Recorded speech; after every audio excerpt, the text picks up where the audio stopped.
தமிழர் தேசத்தில் ஆண்டாண்டு காலமாக தொடர்ந்து வரும் சிங்கள பௌத்த பேரினவாத அரசின் திட்டமிடப்பட்ட தொல்லியல் ரீதியான ஆக்கிரமிப்புகள் துரிதமடைந்து வருகின்றது. வடக்கு கிழக்கில் தமிழர் இனப்பரம்பலை மாற்றியமைக்கும் நோக்கியோடு அரங்கிக் கொண்டிருக்கும் இக்கட்டமைக்கப்பட்ட ஆக்கிரமிப்பு வடிவங்களை நாங்கள் முற்றாக எதிர்க்கின்றோம். அந்த தீங்கு விளைவிக்கும் பாக்டீரியாக்களை ஒழிக்கும் என மருத்துவ மற்றும் விஞ்ஞான ரீதியாக உறுதிப்படுத்தப்பட்டுள்ளது.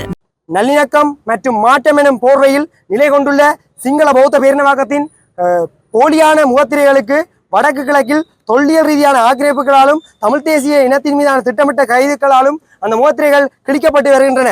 அவ்வகையில் முல்லைத்தீவு மாவட்டத்தில் குருந்தூர் மலை பிரதேசத்தில் அமைந்திருக்கக்கூடிய விவசாய நிலங்களில் 100 ஆண்டுகளுக்கு மேலாக தமிழ் மக்கள் தன்னிறைவு பொருளாதாரமான விவசாயத்தினை மேற்கொண்டு வருகின்றனர். 2025 5ஆம் மாதம் 10ஆம் தேதி அன்று சனிக்கிழமை அன்று முல்லைத்தீவின் கும்பலமுனை பிரதேசத்தில் அமைந்துள்ள தண்ணிமுறிப்பு கிராமத்தில் தங்களுடைய சொந்த மண்ணில் பயிற்சிக்காக உழவு இயந்திரத்தை உழவு செய்வதற்காக பயன்படுத்தி கொண்டிருந்த போது இரு விவசாயிகள் தொல்பொருள் தளத்தை சேதப்படுத்தினார்கள் என்று ஒரு பௌத்த துறவி தொல்பொருள் திணைக்களத்துக்கு அளித்த முறைப்பாட்டை அடுத்து கைது செய்யப்பட்டனர். 25 நாட்களை கடக்கின்ற நிலையில் அவர்களுடைய கைது பிணை மனுக்கள் நிராகரிக்கப்பட்டு இன்று வரை விளக்கமறியலிலேயே வைக்கப்பட்டிருக்கின்றனர். உண்மையில் தொல்பொருள் பிரதேசத்துக்குள் அத்துமீறி நுழைந்ததாக பொய்யான ஒரு முறைப்பாடு செய்யப்பட்டிருக்கின்றது. ஆனால் குறிப்பிட்ட பகுதியானது எந்த ஒரு வர்த்தமானியிலும் தொல்பொருள் திணைக்களத்துக்குரிய ஒரு இடமாக இன்று வரை பிரயாணப்படுத்தப்படவில்லை.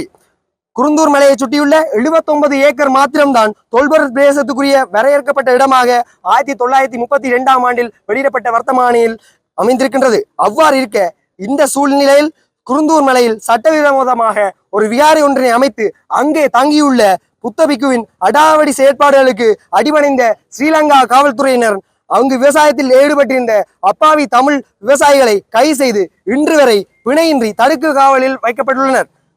விவசாயம் மேற்கொள்வது குற்றம் என கருதும் இச்சிங்கள பௌத்த பேரினவாத அரசின் இந்த கைதுகளையும் சட்டவிரோதமாகவும் இனவாதத்தோடும் நடந்து கொண்டிருக்கின்ற தொல்லியல் திணைக்களத்தையும் ஸ்ரீலங்கா காவல்துறையையும் ஸ்ரீலங்கா வனவளத்துறையையும் கண்டிப்பதோடு கைது செய்யப்பட்ட இரு அப்பாவி தமிழ் விவசாயிகளை உடனடியாக எந்தவித நிபந்தனையுமின்றி விடுதலை செய்ய வேண்டும் என்றும் கேட்டுக்கொள்கின்றோம். அத்துடன் அம்பாவரை மாவட்டத்தின் லதுகல பிரதேச செயலத்துக்கு உட்பட்ட பகுதி ஒன்றில் முருகன் ஆலயத்தின் தீர்த்தக்கரைக்கு அருகிலே திடீரென்ற ஒரு புத்தர் சிலை ஒன்று முளைக்கப்பட்டுள்ளது. பௌத்த கொடி ஒன்றும் வைக்கப்பட்டிருக்கின்றது. எந்தவித சட்ட அனுமதியுமின்றி சட்டவிரோதமாக ஒரு புத்தர் சிலை அங்கே நிலைப்படுத்தப்பட்டிருக்கின்றது. இவ்வாறு சட்டவிரோதமாக நிர்மாணிக்கப்பட்ட இந்த புத்தர் சிலை தமிழர்களின் பண்பாடுகளையும் தமிழ் ஆலயங்களின் தொன்மையையும் சிதைக்கும் நோக்கிலேயே பௌத்தமயமாக்கல் நிகழ்ச்சி முறையுடன் வைக்கப்பட்டிருக்கின்றது. எனவே உடனடியாக இங்கு நிர்மாணிக்கப்பட்ட சிலையானது சட்ட முறைப்படி அகற்றப்பட வேண்டும் என்று நாங்கள் கேட்டுக்கொள்கின்றோம்.